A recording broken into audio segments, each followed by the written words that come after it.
Hello guys, welcome to your channel property providers. ये video आप लोगों के लिए बहुत अहम होने वाली है। इस चैनल में आज तक जितनी मैंने वीडियोस बनाई, this is one of the finest video जो मैं बनाने वाला हूँ। इसमें गुड़गांव रियल एस्टेट की 6 बहुत बड़ी अपडेट होंगी।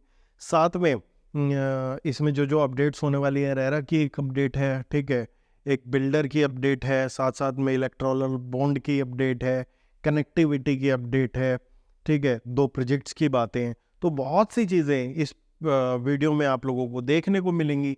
साथ साथ में पूरी क्लैरिटी के साथ, एकदम से जैसे ईमानदारी के साथ आपको पुरानी वीडियोस मिलते आई हैं, ये वीडियो भी पूरी तरह कनेक्ट करने की साथ साथ में आप शेयर ज़रूर करें इस वीडियो को, जो कि अछूते हैं गुड़गांव रियल स्टेट से। साथ में रियल स्टेट की बहुत सारी अच्छी अपडेट्स के साथ मैं आज आ गया हूँ। ये वीडियो आपको महीने में 1 या 2 बार इस चैनल पे देखने को मिलती हैं, जो अपडेट्स मैं लेके आता हूँ। तो सबसे पहले अगर अपडेट की बात की जाए, तो सबसे पहली अपडेट हम लोग गुड़गांव से ही आप लोगों को बताने वाले हैं। एक लिंक रोड बनने वाला है द्वारका एक्सप्रेसवे से एसपीआर रोड के को, जो कनेक्ट करेगा। अभी द्वारका एक्सप्रेसवे शुरू हो चुका है। द्वारका एक्सप्रेसवे जो पूरा रनिंग अभी हो चुका है, पूरा एलिवेटेड रोड है, क्लो ओवरलीफ पे खत्म होता है। अब क्लो ओवरलीफ से और वाटिका चौक एक एलिवेटेड रोड बन सकता है। जो एलिवेटेड रोड सीधा जो दिल्ली से वो जो मुंबई जाना चाहते हैं और जो NH8 के थ्रू नहीं आना चाहते हैं, वो शिव मूर्ति से सीधा द्वारका एक्सप्रेसवे और लिंक रोड के थ्रू अपना मुंबई को कनेक्ट करेंगे। तो ये रोड जल्दी ही आप लोगों को इसकी DPR रिपोर्ट और सारी चीज़ें देखने को मिल सकती हैं। ये रोड किस किस चीज़ को इफ़ेक्ट करने वाला है? ये रोड एसपीआर को इफ़ेक्ट करेगा बहुत ज़्यादा। एसपीआर की जो आज की कनेक्टिविटी है वो भी बहुत बेहतरीन है। अभी जीएमडी ने उसका काम शुरू कर दिया है ब्लैक टॉप का। साथ में अगर ये एलिवेटेड रोड बनता है तो इससे सोना, साथ में आपका एसपीआर रोड, जिसको साउदर्न पेरिफेरल रोड बोलते हैं, एसपीआर रोड में कौन कौन से सेक्टर आते हैं? एसपीआर रोड पे अगर आप लोग देखेंगे तो सेक्टर 69 टू 79 सारे एसपीआर रोड के ही सेक्टर हैं। इसमें 68 भी एक सेक्टर आता है, जो कि आपके सोना रोड से भी जिसकी कनेक्टिविटी और एसपीआर की भी कनेक्टिविटी है। तो 68 से 79 आप बोल सकते हैं पूरा जो एरिया है वो आता है आप लोगों का एसपीआर के अंडर। इसमें बिल्कुल एसपीआर रोड पे जो मेजर सेक्टर हैं, सेक्टर 72, 71, 76, 75, 74, ये जो मेजर सेक्टर्स हैं ये बिल्कुल रोड पे सिचुएटेड है। तो ये लिंक रोड देखना पड़ेगा क्या कितने जल्दी काम शुरू होता है। अगर इसका काम शुरू होता है तो आपको अपकमिंग लॉन्चेस साथ में ये भी देखना बहुत ज़रूरी है कि रीसेल में हम लोगों को कितनी अच्छी डील्स इस रोड पे मिल सकती हैं। तो इसको ध्यान रखते हुए आप लोग इस अपॉर्चुनिटी को ग्रैब कर सकते हैं। इसके बाद अगर हम लोग अगली अपडेट की बात करें, तो अगली अपडेट है रेरा की तरफ से। रेरा ये महाराष्ट्र रेरा की तरफ से है, ठीक है। अगर ये जो रेरा की अपडेट है, अगर ये गुड़गांव मतलब कि Haryana real estate regulatory authority भी अगर इसको इम्प्लीमेंट करती है, तो बहुत ही पारदर्शिता और भी आएगी आने वाले प्रोजेक्ट्स में और जो चल रहे हैं उन प्रोजेक्ट्स में भी। तो महारेरा ने सुझाव मांगे हैं सभी स्टेक होल्डर से। किस चीज़ के ऊपर सुझाव मांगे हैं? 3 अकाउंट ओपनिंग के ऊपर। तो 3 अकाउंट ओपन किए जाएंगे हर एक प्रोजेक्ट के। अभी सुझाव चल रहे हैं, अगर होंगी तो बहुत अच्छी चीज़ है। और जिसको वीडियो समझ भी आ रही है, बीच में बोल रहा हूँ आप लोगों को पोस्ट करके, लाइक ज़रूर करें वीडियो, उससे मुझे पता लगता है कि मैं कितना अच्छा कंटेंट आप लोगों के सामने लेके आ रहा हूँ। साथ साथ में वीडियो शेयर वो ज़रूर करें जो ये अपडेट्स दूसरों तक पहुँचाना चाहते हैं। रियल स्टेट का एक मेन एम सिर्फ बेचना नहीं हो सकता। रियल स्टेट का मेन एम, और जो कंटेंट क्रिएटर है मैं हूँ, मेरा एक मेन एम ये भी है कि चीज़ें आप लोगों के सामने पूरी ट्रांसपेरेंसी से आए। तो चैनल को सब्सक्राइब ज़रूर करना जो पहली बार आए हैं, और जो चीज़ें समझना चाहते हो वीडियो को शेयर ज़रूर करना। लाइक्स मेरा हौसला बढ़ाता है। तो हम लोग 3 अकाउंट्स की बात कर रहे थे जो महारेरा है। सबसे पहला अकाउंट एक प्राइमरी अकाउंट होगा, जिसको कलेक्शन अकाउंट बोला जाएगा, जो आज भी कलेक्शन अकाउंट के तौर पे एक ही अकाउंट है। वो 3 अकाउंट के लिए सिफारिश की जा रही है। पहला अकाउंट होगा कलेक्शन अकाउंट, जिसमें कि पैसा सभी आएगा, ठीक है। कोई भी बुकिंग करा रहा है उसका पैसा आएगा, वैसे पैसा आएगा। फिर वो जो दूसरा अकाउंट है वो दूसरा इसमें पहले वाले में कलेक्शन के साथ साथ टैक्सेस और सारी चीज़ें वो भी सेव होंगी। दूसरा जो अकाउंट होगा, दूसरा अकाउंट रहने वाला है सेपरेट अकाउंट। सेपरेट अकाउंट में 70% फंडिंग दी जाएगी कलेक्शन अकाउंट से। तो 70% फंडिंग जो होगी वो 70% फंडिंग से बिल्डर प्रोजेक्ट को डेवलप करेगा, साथ साथ में अपनी लैंड प्रोक्योरमेंट भी करेगा अगली। उसके बाद में जो थर्ड अकाउंट रहता है, थर्ड अकाउंट रहेगा ट्रांजैक्शन के लिए। इसमें कलेक्शन अकाउंट से 30% पैसा आएगा, जो 30% पैसा आप लोगों को हेल्प करेगा आपका रिफंड लेने में, साथ साथ इसमें मॉनिटरिंग प्रॉपर होगी।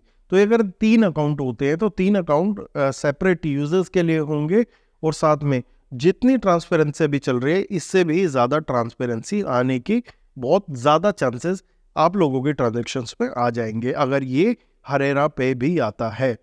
अभी हरेरा की एक और न्यूज़ भी आई थी पिछले दिनों, जिसमें कि एक गुड़गांव बेस्ड बिल्डर है माहिरा डेवलपर्स प्राइवेट लिमिटेड, इसके 5 प्रोजेक्ट को के रेरा को कैंसिल कर दिया गया था। इसके 5 प्रोजेक्ट सेक्टर 68, सेक्टर 63A, साथ में 95 और काफ़ी जगह इसके प्रोजेक्ट्स हैं। ये प्रोजेक्ट सारे अफोर्डेबल हाउसिंग के हैं। अब बायर्स की तरफ से देखना पड़ेगा क्या इन प्रोजेक्ट्स को गवर्नमेंट किस तरीके से हैंड ओवर करती है या टेक ओवर करती है, या क्या कोई फंड देती है जिससे चीज़ें स्मूथली चले। तो ये रेरा की अपडेट्स थी। साथ साथ में जब प्रोजेक्ट्स की बात की जाए और फंड्स की बात की जाए तो एक और बिल्डर को बहुत अच्छा चांस मिला है गुड़गांव में दोबारा से फंड से अपना प्रोजेक्ट पूरा करने का। इस प्रोजेक्ट का नाम है वाटिका। वाटिका का 14 एकड़ का एक प्रोजेक्ट बहुत दिनों से स्टक है। प्रोजेक्ट का नाम है 7 एलिमेंट्स। इसमें करीबन 640 यूनिट्स हैं जो कि बिल्डर द्वारा कंस्ट्रक्ट की जा रही हैं। उसमें ये अपना पूरा लायक नहीं रहा, मतलब कि बना नहीं पाया उसको, तो करीबन इसने 150 यूनिट्स इसमें सोल्ड की थी। अब स्वामीनाथन फंड इसको मिला है, स्वामी फंड इसको मिला है, साथ में स्वामी फंड ये प्रोजेक्ट डेवलप करेगा।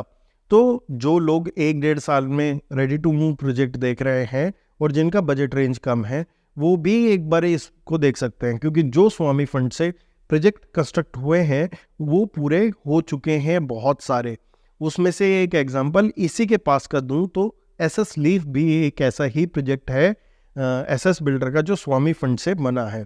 तो काफ़ी लोगों ने पिछले दिनों में मेरे से इंक्वायरीज मांगी थी कि सर एसएस का न्यू लॉन्च आ रहा है 90 में, आप क्यों नहीं करते हो। वो पहला प्रोजेक्ट था 82 में, 83 में आपने उसकी भी बहुत सारी वीडियोस नहीं की थी। उसका एक ही रीज़न है, जो पुराने प्रोजेक्ट्स में स्टक हो गए और वो फंड से बनवाए जा रहे हैं तो उनका नए प्रोजेक्ट का क्या भविष्य होगा, ये मेरे को देख के बहुत दुख होता है। इसी वजह से मैं बहुत ज़्यादा उन बिल्डर्स के साथ काम नहीं करना चाहता जहाँ पे लोग पुराने अटके हुए हैं और नए का कुछ पता नहीं है। तो जब मार्केट चलती है तो नए नए बिल्डर्स, जो पुराने भी बिल्डर्स हैं जो अपने गति से चलते रहते हैं और बीच में अटक जाते हैं, उनके साथ काम करने का, साथ साथ में इन्वेस्टमेंट कराने का बहुत सारा मोटिव मेरा नहीं रहता है। क्योंकि अगर आप लोग देखें जो प्रोजेक्ट स्वामी फंड से बना है उसको एटलीस्ट वो स्वामी फंड से बन गया, अगर उसको फंड नहीं मिलता है या गवर्नमेंट की इस टाइप से पॉलिसी नहीं होती तो उन प्रोजेक्ट्स का और उन बायर्स का क्या हाल होता। तो उसमें से एक ही प्रोजेक्ट है 7 एलिमेंट्स जो कि स्वामी फंड से बनने वाला है। इसको फंडिंग मिली है स्वामी फंड से, तो बिल्कुल ये प्रोजेक्ट रेडी होगा। और इसके बारे में अगर आप डिटेल्ड वीडियो कोई लोग आदमी चाहते हैं क्या स्वामी फंड से बने हुए प्रोजेक्ट को हम लोगों को कंसिडर करना चाहिए नहीं करना चाहिए, तो डिटेलिंग में एक वीडियो मैं करूँगा। नीचे आप कमेंट बॉक्स में टाइप कीजिए स्वामी फंड, सिर्फ ये कीजिए। अगर 10 से ऊपर कमेंट आते हैं तो उसके ऊपर मैं क्लैरिटी से पूरी एक वीडियो बैठ के आप लोगों के सामने लेके आऊँगा। गुड़गांव में कौन कौन से प्रोजेक्ट हैं, कैसे कैसे बने हैं, आप लोगों को आगे कैसे कंटिन्यू करना चाहिए नहीं करना चाहिए, और जो कर चुके हैं उनका क्या भविष्य होगा, तो सारी चीज़ें वो मैं आप लोगों को बताने वाला हूँ। अब चलते हैं अपने एक मोस्ट इम्पोर्टेंट अपडेट के साथ। हम लोग आज बात करने वाले हैं डीएलएफ ने इलेक्टोरल बॉन्ड जो दिए हैं बीजेपी को, उसके बारे में। ये एक बहुत पेचीदगी का विषय है जो आप लोगों को बहुत अच्छी तरह समझ होनी चाहिए, जिसकी जो भी रियल एस्टेट से जुड़े हुए हैं। साथ साथ में उन लोगों को आप लोगों को ये भी पता होना चाहिए क्या गुड़गांव रियल स्टेट या कोई भी रियल स्टेट पॉलिटिक्स से जुड़ा हुआ है, और डायरेक्टली इनडायरेक्टली आप लोग इस इशू को कैसे कंसिडर कर सकते हैं और कैसे देख के आप अपने आगे की इन्वेस्टमेंट्स कर सकते हैं। तो अगर डीएलएफ की बात की जाए, डीएलएफ का बहुत बड़ा इशू था जब ये गवर्नमेंट बनी, तो डीएलएफ को सन इन लॉ हैं सोनिया गांधी के, उनके साथ जोड़ के और लैंड एक्विजिशन पे बहुत सारे सवाल उठाए गए थे। क्या इसमें लैंड डील्स में गड़बड़ियां हैं, डीएलएफ और डीएलएफ के साथ इन्वॉल्वमेंट है उनकी, ठीक है। तो बट अभी क्या है, इन्होंने 2019 से अक्टूबर 2019 से फंडिंग स्टार्ट की थी डीएलएफ को। डीएलएफ ने स्टार्ट की थी बीजेपी को इलेक्ट्रोल बॉन्ड के द्वारा। 3 कंपनीज हैं डीएलएफ की, डीएलएफ कॉरपोरेट, ठीक है, कमर्शियल, फिर एक डीएलएफ की इंदौर की कंपनी है और एक और कंपनी है। तो तीनों ने 170 करोड़ टोटल 2019 से लेके 2023 तक इलेक्ट्रोल बॉन्ड से बीजेपी को दिए हैं। 19 की फंडिंग के बाद जो अगली हेयरिंग रेरा में होनी थी, जो कोर्ट में होनी थी, उसमें बीजेपी ने वाड्रा को और डीएलएफ को ये बोला था कि हमें नहीं लगता कि इनमें कुछ गड़बड़ी है। तो पॉलिटिक्स किस मैटर में जाके और कहाँ पे कंस्ट्रक्ट करती है चीज़ों को, ये भी बहुत देखने वाली चीज़ें हैं। इसमें जो ट्रांजैक्शंस रही थी वो 9 अक्टूबर 2019 से 15 अक्टूबर 2022 तक इन लोगों ने टोटल फंड्स ट्रांसफ़र किए हैं। फंड्स ट्रांसफ़र नहीं किए हैं, बॉन्ड्स खरीदे हैं और बॉन्ड्स जाके बीजेपी ने इन कैश किए हैं। जो मैंने ये 2 डेट्स बताई हैं, इनके बीच में ही सारी ट्रांजैक्शन हुई हैं। 15 से 20 करोड़ की हर एक ट्रांजैक्शन है लगभग। अगर कोई डिटेल चाहता है तो वो आप मेरे से ले सकते हैं। पर्सनल नीचे दिए गए नंबर है, उस पर लिख सकते हैं क्या डीएलएफ इलेक्ट्रोल बॉन्ड। उसमें मैं आपको जिस जिस डेट में जो ट्रांजैक्शंस हुई हैं वो मैं आपको दे सकता हूं, जो कि हम लोगों को न्यूज़ एजेंसी के माध्यम से प्राप्त हुई हैं। तो वाड्रा एंड डीएलएफ केस में कहना हरियाणा गवर्नमेंट का ये भी है कि हमने क्लीन चिट नहीं दी है, बट जब कोर्ट में हियरिंग में बोला जा चुका है क्या नहीं है इन्वॉल्वमेंट, तो शायद ये केस आगे चल के बंद होता हुआ या बंद हो गया होगा। उस चीज़ की बहुत सारी संभावनाएं हैं और इसी कारण भी आप लोगों को इसी बिल्डर के बहुत सारे प्रोजेक्ट्स देखने को मिले और काफ़ी सक्सेसफुल चीज़ देखने को मिली है। अब हम लोग बात कर लेते हैं जो बिल्डर के सक्सेसफुल प्रोजेक्ट इस महीने में रहे हैं, वो किस हिसाब से सोल्ड आउट हुए हैं और किस हिसाब से उनका फ्यूचर पर्सपेक्टिव है और किस हिसाब से वो चलने वाले हैं।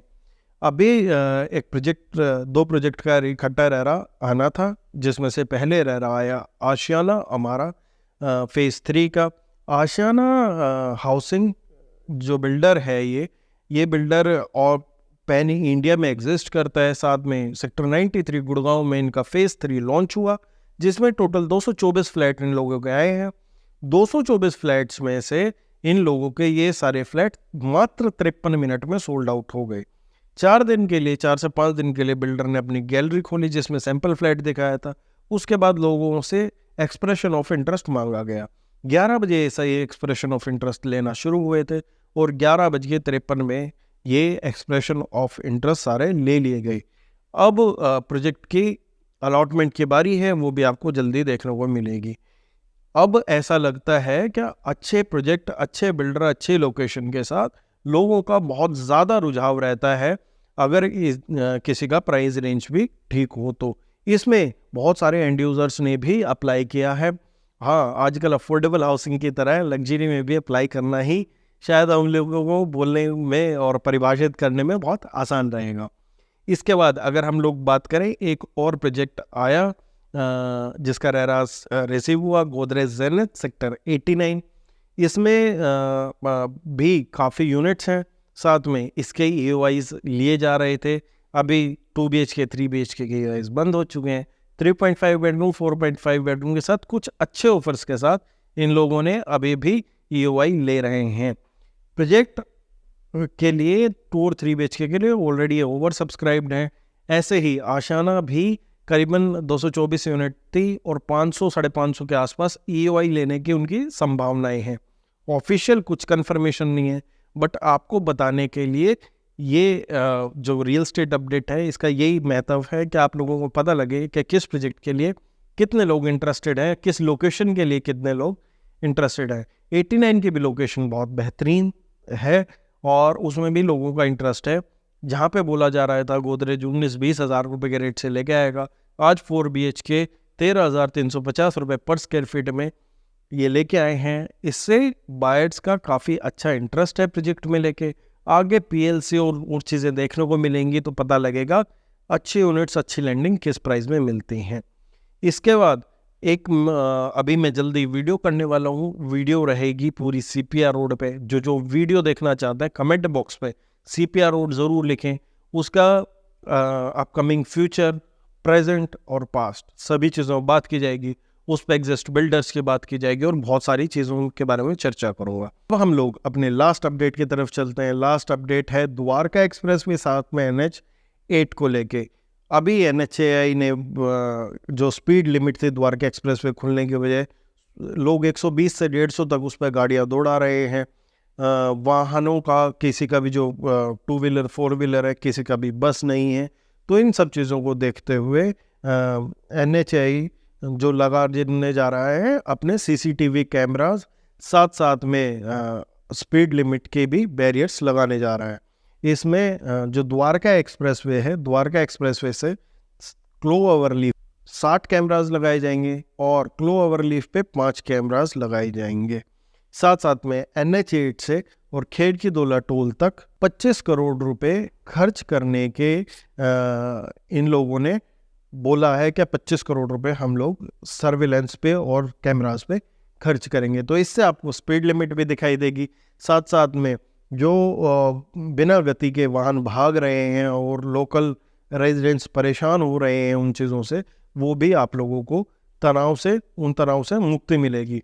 तो उम्मीद करता हूँ ये पूरी वीडियो आप लोगों को अच्छी लगी हो।